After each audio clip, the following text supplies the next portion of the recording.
Well, John, a point here at Cherrywood Road, and under the circumstances, playing a lot of the second half with not 10 men but 9 men, you must be delighted with the character and the resilience that your side showed.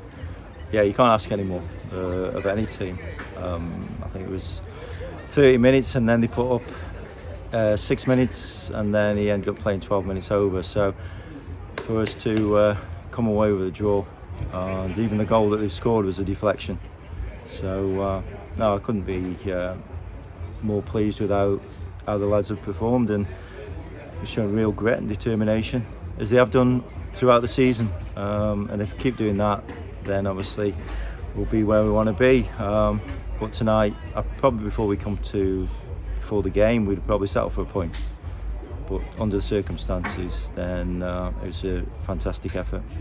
Up until the 2 red cards, although Farnborough perhaps had a bit more of the ball, they found Truro difficult to break down, didn't they?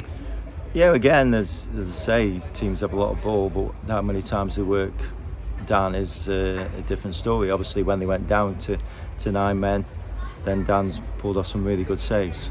But no, every single one of them's worked as hard as they could possibly do, and as I say, they've only scored through a deflected goal. But I think they're, from what I saw first half, probably as good a team as we've played so far. So it's a real good point. I'm going to have to ask you about the 2 red cards, Billy Palfrey and for Conor Riley-Lowe. What did you make of those decisions? Again, the one from Bill is a little bit harsh. I can see why he's give it. Why he's give Conor a second yellow card for just asking why he sent him off and not even swore at him. Then he said to him after, "I didn't realise you were on a yellow card, but I've got to send you off." So that's just crazy. But I think he lost control of the game. You could see during the first half that he was starting to lose control, and that's what happens. He felt a bit of pressure from because their crowd were getting riled up, and he couldn't handle it, I'm afraid. Do you have to think quickly on your feet when something like that happens, to not only lose one player but to lose 2? It changed the game beyond all recognition then, doesn't it?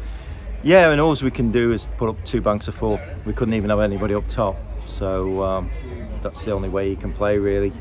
And we did that, forced them to go wide, and the lads stood up to it, and really pleased with them.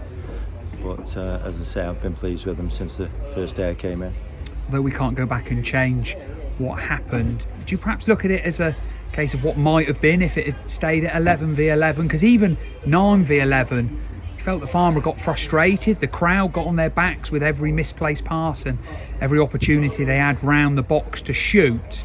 11 v 11, you'd have had a great opportunity to go and claim all 3 points, wouldn't you? Yeah, because we were hitting them on the break with only 9 men. So obviously when we were hitting them on the break with 9 men, we'd only got 1 man, and hoping that some Christian or Dom is going to pull off a bit of magic. But no, it's as I say, disappointing that we've gone down to 11 men. But obviously pleased that we've come away with something. Looking forward to Tonbridge on Saturday. Will that rearguard action give you massive confidence going into the game? The unbeaten run continues, doesn't it? We shouldn't be too disappointed. We've come away from the league leaders with a point, and not many teams have taken anything off of Farnborough this year. We're not disappointed at all, because we're on a good run. It keeps it going. Again, we've looked solid in defence. So if we keep being organised and the people keep doing the jobs, then I say we'll get goals. Tyler again's come up with a fantastic free kick. So no, we'd say we just got to keep going and see where it takes us. Just finally, John, a mention for the fans. It's an awful long way to come on a Tuesday night. 3 games in 7 days as well. They were brilliant again tonight, and for long spells in the game, despite there being over 1,000 here and the majority of them cheering on the team in yellow, you could only hear the Truro fans, couldn't you? Yeah, I don't know how they do it. It's amazing the miles that they put in, and we really appreciate what they do, and the lads always go after the game and thank them, which we should do.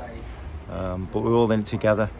and I hope they feel that we're all trying to do it for them and do it for the football club.